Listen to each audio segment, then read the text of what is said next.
कारोबारी दुनिया से आपको खबर देंगे। सेनेट कायमा कमेटी बराए खजाना ने एफबीआर में 1010 नई गाड़ियों की खरीदारी के फैसले का नोटिस ले लिया है। चेयरमैन कायमा कमेटी सेनेटर सलीम मानवीवाला ने चेयरमैन एफबीआर को खत लिखकर नई गाड़ियों की खरीदारी का जवाज और वजूहात तलब कर ली।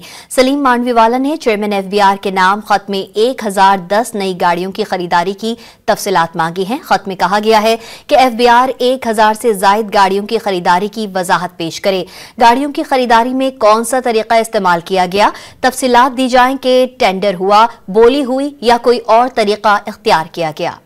कारोबारी दुनिया से आपको खबर देंगे। सेनेट कायमा कमेटी बराए खजाना ने एफबीआर में 1010 नई गाड़ियों की खरीदारी के फैसले का नोटिस ले लिया है। चेयरमैन कायमा कमेटी सेनेटर सलीम मानवीवाला ने चेयरमैन एफबीआर को खत लिखकर नई गाड़ियों की खरीदारी का जवाज और वजूहात तलब कर ली। सलीम मानवीवाला ने चेयरमैन एफबीआर के नाम खत में 1010 नई गाड़ियों की खरीदारी की तफसीलात मांगी हैं। खत में कहा गया है कि एफबीआर 1000 से जायद गाड़ियों की खरीदारी की वजाहत पेश करे। गाड़ियों की खरीदारी में कौन सा तरीका इस्तेमाल किया गया, तफसीलात दी जाएं कि टेंडर हुआ, बोली हुई या कोई और तरीका इख्तियार किया गया।